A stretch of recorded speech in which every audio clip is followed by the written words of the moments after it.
हाँ जी, अर्धवार्षिक परीक्षा 2022-23 भौतिक विज्ञान कक्षा 12वीं और चित्तौड़गढ़ डिस्ट्रिक्ट का ये पेपर है। तो इसमें एमसीक्यू क्वेश्चन है। मैंने आपको कितनी देर पहले ही बोला था पेपर सेंड करो, सेंड कर देते मैं जल्दी आंसर का ये सॉल्यूशन करके भेज देता। सीन कर रहे हैं मैसेज, उसके बाद भी नो रिप्लाई, अपने मन से चल रहे हैं। चलो देखो सॉल्यूशन। किसी पिंड को ऋणावेशित किया जा सकता है। आप किसी पिंड को ऋणावेशित कैसे कर सकते हैं? आप उसको इलेक्ट्रॉन दीजिए, इलेक्ट्रॉन देने से ऋणावेशित हो सकता है, और धनावेशित देने पर भी इलेक्ट्रॉन ही निकालने पड़ते हैं, प्रोटॉन का इसमें कोई रोल नहीं होता। तो आंसर ए जो अ जो दिया हुआ वो चला जाएगा। किसी समांतर प्लेट संधारित्र की प्लेटों के मध्य एक समान विद्युत क्षेत्र ई है। यदि प्लेटों के मध्य की दूरी डी है, क्षेत्रफल ए, तो संधारित्र में संचित ऊर्जा का मान कितना होगा? तो हमने सिंपल सा समझा रखा है, इतनी बार रटा के ट्रिक बना समझाया। 1/2 एप्सिलॉन नोड ई स्क्वायर हो जाएगा, और यही मैग्नेटिक फील्ड हो जाएगा। तो 1/2 B naught upon B naught B 1/2 B square upon mu naught हो जाएगा। तो ये काफ़ी फॉर्मूले बार बार रिपीट होते हैं एग्जाम्स में, आप इनको खास ध्यान रखिए। 10 बार तो आपने क्लास में भी पूछा था, ठीक है। तो इसका आंसर ब चला जाएगा। तीसरा था विभव मापी से विभवांतर मापने का उपकरण जिसका प्रभावी प्रतिरोध। देखो विभव मापी जो होता है, जब आप इसको किसी सर्किट में जोड़ते हैं तो ये परिपथ से धारा नहीं लेता है। इसका मतलब इसका प्रभावी प्रतिरोध कितना माना जाएगा? अनंत माना जाएगा। ये भी नोट्स में भी लिखा हुआ, काफ़ी बार क्लास में भी डिस्कस किया हुआ है। 2-4 दिन पहले आप में से कोई पूछ रहा था या आप एक दूसरे को, तो ये आंसर आपने भी दिया था, ठीक है। ये हो गया। इसके बाद अगला क्वेश्चन है धारावाही कुंडली में किस रूप में ऊर्जा संचित होती है? तो धारावाही कुंडली के अंदर आप ऊर्जा किस रूप में संचित करेंगे? किसी ने लिख रखा है कि विद्युत ऊर्जा। नालायक को धारावाही कुंडली जो होती है ना कोयल, वो इंडक्टर है। इंडक्टर में कौन सी ऊर्जा होती है? मैग्नेटिक होती है ना। तुम काहे विद्युत ऊर्जा करके आए? पागल होगा। चुंबकीय ऊर्जा होती है उसमें, है ना। कैसी बातें कर रहे हैं? विद्युत ऊर्जा करके आ गए। विद्युत ऊर्जा किसमें संचित होती है? विद्युत ऊर्जा तो संधारित्र में होगी, चार्ज के रूप में, है ना। यहाँ पर तो चुंबकीय आंसर जाएगा। प्रतिचुंबकीय परमाणु के लिए चुंबकीय आघूर्ण जो होता है क्या होता है? तो ये प्रतिचुंबकीय के लिए कितना होगा? 0 से कम, 0 से अधिक, वगैरह वगैरह। तो आप देख लीजिएगा। प्रतिचुंबकीय के लिए 0 से कम होता है कि 0 ही होता है? भाई प्रतिचुंबकीय के लिए चुंबकीय आघूर्ण जो होता है 0 ही होता है। प्रतिचुंबकीय के लिए म्यू जो अनपेड इलेक्ट्रॉन होते हैं वो कितने होते हैं? 0।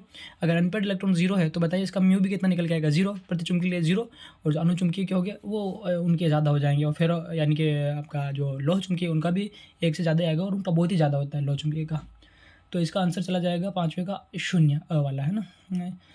किसी परिपथ का प्रतिरोध 12 ओम है तथा प्रतिबाधा 15 ओम है, तो इस परिपथ का शक्ति गुणांक कितना होगा? तो देखो ऐसा क्वेश्चन सोल्व करने की जरूरत नहीं आता। एमसीक्यू में क्वेश्चन दे दिया, अगला ने क्वेश्चन देकर ही गड़बड़ कर दी। आप ऑप्शन देकर गड़बड़ कर दिया। अगर ऑप्शन नहीं देता ना तो आपका कठिन हो सकता था क्वेश्चन। ऑप्शन देखिए 0.4, 0.8, 0.125 और ये 0.125। तो सुनिए, जब भी आप शक्ति गुणांक जो देखते हैं ना, तो शक्ति गुणांक होता है cos फाई। अब इसका फॉर्मूला आपको याद आ रहा है नहीं आ रहा है, लेकिन आप सोचिए, जब भी आप देखेंगे दो चीज़ों का रेशियो होगा, अगर ये चीज़ रेशियो है तो शक्ति गुणांक ज़्यादा से ज़्यादा 1 हो सकता है। ये हमने सिखा रखा है। मैक्सिमम 1 हो सकता है। तो मैक्सिमम 1 हो सकता है, तो जो भी आंसर होगा वो 1 से कम ही होगा। अब देखिए पहला ऑप्शन, लास्ट का ऑप्शन दे रखा है 1.25, तो वो तो आंसर हो नहीं सकता। मैक्सिमम ही 1 हो सकता है, तो 1 से बड़ी वैल्यू तो आंसर आ नहीं सकती। अब 3 ऑप्शन में दिक्कत आ रही है, तो आप क्वेश्चन पढ़िए। क्वेश्चन में 2 ही तो वैल्यू दे रखी है, 12 और एक दे रखी है 15। तो या तो आप 15/12 करिए या 12/15 करिए, इसके अलावा आपका कोई चारा ही नहीं है। तो आप 15/12 करेंगे तो 1 से ज़्यादा बनेगा, तो 12/15 कर लीजिए। 12/15 करेंगे कितना आ जाएगा? ये 0.15 15 8 120। हाँ, तो 0.8 इसका आंसर पड़ जाएगा, ब वाला, है ना। विद्युत चुम्बकीय तरंगों की प्रकृति कैसी होती है? क्लास में चिल्ला के 10 बार बोला था मैं। विद्युत चुम्बकीय तरंगे जो होती है वो विद्युत चुम्बकीय तरंगे जो होती है वो प्रकाश तरंगे होती है, और प्रकाश तरंगों की प्रकृति विद्युत चुम्बकीय होती है। तो आप याद रखिए, प्रकाश तरंगे अनुप्रस्थ, ध्वनि तरंगे अनुदैर्ध्य। ये 10 बार मैं रटा चुका हूँ क्लास में, फिर भी गलत करके आ रहे हैं। इनकी प्रकृति कैसी होती है? इनकी अनुप्रस्थ होती है, ठीक है। ये प्रकाश की किरण 60 डिग्री के प्रिज्म पर विचलन कोण ज्ञात कीजिए। तो भैया ये विचलन कोण वाला अभी तक टॉपिक हमने पढ़ाया नहीं, तो मैं इसको डिस्कस नहीं करूँगा। बाकी फर्जी क्वेश्चन है जो बेच में शुरुआत में आ चुके थे, उनका आंसर निकल गया होगा। इसमें विचलन कोण डेल पूछा है, तो आप क्या करिएगा, प्रिज्म का फॉर्मूला लगा के, प्रिज्म कोण दिया कि नहीं दिया? प्रकाश की किरण 60 डिग्री कोण पर प्रिज्म पर न्यूनतम विक्षेपित होती है, इसी पर आपका आर का मान होगा, ठीक है। ये प्रिज्म के फॉर्मूले से आंसर आ जाएगा, प्रिज्म फॉर्मूला से, ठीक है। फोटोन का संवेग कितना होगा? ये परसों या लास्ट क्लास जो भी हुई थी उसमें बताया था फोटोन का संवेग कितना होता है। तो भैया फोटोन क्या है? छोटा सा फोटोन के लिए संवेग पी बराबर के लिखा था h/λ। अब ऊपर भी मैंने सी से गुणा मारा, नीचे भी सी से गुणा मारा, और इसके बाद बराबर करके जो तीसरा आंसर लिखा था वही क्वेश्चन में सेट हो गया, ठीक है। तो आप देखिएगा, ये भी क्लास का एक बढ़िया सा मामला ये हो गया। ये देखिए बाद में, ये देखिए Hc/c, और ये हाइड्रोजन स्पेक्ट्रम में जब इलेक्ट्रॉन किसी बाह्य कक्षा तीसरी कक्षा में संक्रमण करता है, हाइड्रोजन स्पेक्ट्रम में जब इलेक्ट्रॉन किसी बाह्य कक्षा से तीसरी कक्षा में संक्रमण करता है तो श्रेणी होगी। अब ये बाह्य कक्षा से तीसरी में आ रहा है, पर इसने नहीं बताया बाह्य चौथी है कि पाँचवीं है कि अनंत है। तो जब भी तीसरी में आएगा तो आपको सिखा रखा है लाल बाल्टी में पानी, ठीक है। अब इसमें देखिए या तो पहली कक्षा में आ सकता है, या दूसरी में आ सकता है, या तीसरी। तो लाल बाल्टी में पानी तीसरी में आया है, तो पाषाण, तो इसका आंसर क्या चला जाएगा, पाषाण चला जाएगा ना। विद्युत द्विध्रुव आघूर्ण का ऐसा ही मात्रक क्या होता है, कराया हुआ क्वेश्चन है, फर्जी क्वेश्चन। चलो द्विध्रुव आघूर्ण ऐसा किसी भी ऐसा ही मात्रक आता है, आप पूछे जाता है, आपको नहीं आता ना, तो इसका सिंपल सा फंडा है, जो भी पूछा उसका फॉर्मूला याद कर लीजिए। जैसे द्विध्रुव आघूर्ण क्या होता है, तो पी होता है, तो पी बराबर क्या होता है, Q/2 है। क्यू क्या है, चार्ज, तो चार्ज का क्या होता है, कुलाम, और ए क्या है, लेंथ है, तो कुलाम इंटू मीटर, ये हो जाएगा। ठीक है। किसी विद्युत परिपथ में किसी भी संधि पर मिलने वाली समस्त धाराओं का बीजगणित हो तो कितना होता है, अरे आई बराबर गई, जितनी आ रही उतनी जाएगी, तो जो पॉइंट है उस पर कितना होगा, सिग्मा आई बराबर 0 हो जाएगा। लेंस की शक्ति का मात्रक डायोप्टर होता है, पढ़ाया नहीं अभी तक। वे स्रोत जिनसे उत्सर्जित रंगों के बीच रिक्त स्थान पर कला, वे स्रोत जिनसे उत्सर्जित रंगों के मध्य, अच्छा ये कला संबद्ध स्रोत कहलाते हैं। ये टॉपिक अभी पढ़ाया नहीं, चैप्टर नंबर 10 से क्वेश्चन था, लेकिन जो मेरे पास वो बुक लेके आए थे मैंने टिक भी कराया था उसको। धातु के पृष्ठ से इलेक्ट्रॉन बाहर निकालने के लिए न्यूनतम आवश्यक ऊर्जा कार्यफलन कहलाती है। कल लास्ट क्लास फिजिक्स की जो भी थी उसमें बहुत बढ़िया से डिस्कस किया था ये, और तुमको सबको पूछा था एक खड़ा करके, ठीक है। उस भौतिक राशि का नाम लिखिए जिसका मात्रक जूल बटा कूलाम है। ये बोर्ड का क्वेश्चन है भैया, 2013-14 का शायद रिपीट क्वेश्चन बोर्ड के पेपर में भी था। तो आप देखिए जूल क्या होता है, तो जूल W वर्क होता है अपॉन कूलाम यानी Q। तो W/Q हमने क्या सिखाया था, पोटेंशियल सिखाया था, जनरल सी बात है, पोटेंशियल का विभव का फॉर्मूला बन गया। प्रतिरोधकता का मात्रक लिखिए भैया, रो का मात्रक लिखना है, तो सिंपल सा फंडा है, आर बराबर क्या होता है, आर बराबर क्या होगा, रो ए बाई एल हो जाएगा, ठीक है। रो ए बाई एल हो गया, नहीं रो एल बाई ए हो गया, ठीक है, एल बाई ए। तो इसको रो को निकालने के लिए इसको इधर भेजिए एल को, और ए को अपोन में भेज दीजिए, तो आपका आंसर आ जाएगा। टोरॉइड के भीतर चुंबकीय क्षेत्र का मान लिखिए, कोई बड़ा क्वेश्चन नहीं है, याद किया होगा तो आप लिख पाएंगे। विरोधी विद्युत वाहक बल किसे कहते हैं, विरोधी की बजाय यहाँ पर विरोधी विद्युत वाहक बल किसे कहते हैं, विरोधी विद्युत वाहक बल, विरोधी, ये हिंदी में थोड़ा सा गड़बड़ है। अगर इस पेपर का इंग्लिश वर्जन हो तो उसमें देखना, अगर स्टॉपिंग पोटेंशियल लिखा है तो ये निरोधी विद्युत वाहक बल होगा। एनसीईआरटी में एक्चुअल में देखिए यहाँ पर क्या है, एनसीईआरटी में यहाँ पर निरोधी विद्युत वाहक बल ये लिखा हुआ है ना, ये आपको चैप्टर नंबर 11 में पढ़ाया जाएगा, तो पढ़ाया नहीं है। तो ये मेरे हिसाब से तो निरोधी ये होना चाहिए विभव। तो निरोधी विभव क्या होता है, तो ये एक एक्सपेरिमेंट था, उस एक्सपेरिमेंट में बताते हैं कि वो अपोजिट बैटरी की पोलरिटी चेंज करके अपोजिट में पोटेंशियल अप्लाइड करते हैं। तो अप्लाइड पोटेंशियल जो होता है ना, उसकी वैल्यू इतनी हो जाए कि जहाँ पर जो एनोड से निकलने वाला इलेक्ट्रॉन वो कैथोड तक पहुँचे ही नहीं, तो उसको स्टॉपिंग पोटेंशियल कहेंगे। हालांकि आपको एक्सपेरिमेंट पढ़ाया नहीं तो आपको अभी समझ में नहीं आएगा, पर यहाँ पर लैंग्वेज में थोड़ी सी मेरे को गड़बड़ लग रही है, क्योंकि विरोधी विद्युत वाहक बल ऐसा फिजिक्स में, हाँ ये हिंदी में कुछ भी बना सकते हैं, लेकिन इसका इंग्लिश शब्द अगर पकड़ में आ जाए स्टॉपिंग पोटेंशियल, फिर ये वही चीज़ है। दृश्य प्रकाश की तरंग दैर्ध्य प्रयास लिखिए, तो शायद ये तो आपको पता ही होगा। दृश्य प्रकाश हम 4000 लगभग 3800 एग्जैक्ट होता है, 3800 एंगस्ट्रॉन्ग से लेकर के 7000 तक एंगस्ट्रॉन्ग तक अपन देखते हैं। तो ये आपका दृश्य प्रकाश की वो रेंज होती है ना, और नैनोमीटर में कहें तो 380 नैनोमीटर से 700 नैनोमीटर तक का अपन देख सकते हैं ना, विजिबल, जिसमें विबग्योर आता है। नाभिक की त्रिज्या R और द्रव्यमान संख्या M में संबंध लिखिए, तो ये जो होता है ना R directly proportional to A⁴ होता है। पता नहीं बच्चे उल्टा क्यों करके आ रहे हैं, ये बच्चे ध्यान नहीं देते कि जब ये टॉपिक पढ़ाया जाता है तब मैं अक्सर क्वेश्चन कराता हूँ, तो मैं एल्यूमिनियम का क्वेश्चन कराता हूँ। तो एल्यूमिनियम का जो द्रव्यमान संख्या होता है 27 होता है, और 27 की आप 1/3 लगाते हैं, तो 1/3 लगा करके फिर बाद में लास्ट में आपका आंसर कितना जाता है 3, है ना, ऐसे आप सोल्व करते हैं। तो आप बताइए कि यहाँ पर हम R के कहाँ से 1/3 लगाएंगे, उल्टा कर देते हर कोई क्वेश्चन भी ध्यान में रखते हैं। ये क्वेश्चन उस वाली कॉपी में कराया हुआ है जहाँ पर मैंने ये वो पढ़ाया था आपको उस टाइम शुरू में, एटॉमिक स्ट्रक्चर। एक है 4 × 10⁻⁹ कूलाम आवेश के इलेक्ट्रॉन आवेश के कारण इससे 9 × 10⁻⁹ मीटर दूरी पर स्थित किसी बिंदु पर विभव परिकल्पित कीजिए। तो भैया विभव जो होता है ये होता है KQ/R, K की वैल्यू होती है 9 × 10⁻⁹ क्यू आपको कितना दिया है 4 × 10⁻⁹ कूलाम दिया है, और यहाँ पर डिस्टेंस दिया है आपको 9 × 10⁻²। तो यहाँ पर क्या होगा 9 सब कट पिटा के इसका 400 आंसर आ जाएगा। आप सोल्व कर लीजिए KQ/R, K की वैल्यू 9 × 10⁻⁹, Q की वैल्यू कितनी रखेंगे आप 4 × 10⁻⁹, और अपॉन R की वैल्यू 9 × 10⁻²। तो 9 से 9 कट जाएगा, -2 से वो कटेंगे आप -9 को, तो बचेगा -7, और फिर ये जो है वापस +9 से कट करके ये बन जाएगा आपका क्या कहते हैं 100 बन जाएगा। उधर 4 बचा हो तो 4 × 100 400 वोल्टेज का आंसर आ जाएगा। किरचॉफ का द्वितीय नियम लिखिए तथा विभव मापी की सहायता से दो प्राथमिक सेलों के विद्युत वाहक बल की तुलना का परिपथ का चित्र बनाइए। तो ये चित्र भी हमने बना रखा है, और शायद आपने ध्यान दिया तो BTS के पेपर में भी ये क्वेश्चन दिया था हमने, द्वितीय नियम वाला, है ना, तो ध्यान दिया होगा आपने, क्वेश्चन भी था, रिपीट हुआ है, बोर्ड का क्वेश्चन है। क्यूरी ताप की परिभाषा लिखिए, 10 बार क्लास में रिपीट कर चुके हैं, बच्चा जान रहा है कौन से टेम्परेचर पर कौन किस में बदला है, फेरो ये जो है ना प्रतिचुंबकी अनुचुंबकी बदल रहा है कि नहीं बदला है, वो सारा टेम्परेचर। यदि कक्षीय चुंबकीय आघूर्ण ज्ञात करने का व्यंजक ज्ञात कीजिए, ये भी हमने उस दिन कराया था, आपको आप नोट्स खोल के देखिए, नोट्स के अंदर प्रॉपर मिल जाएगी आपको इसी टॉपिक के जस्ट नीचे।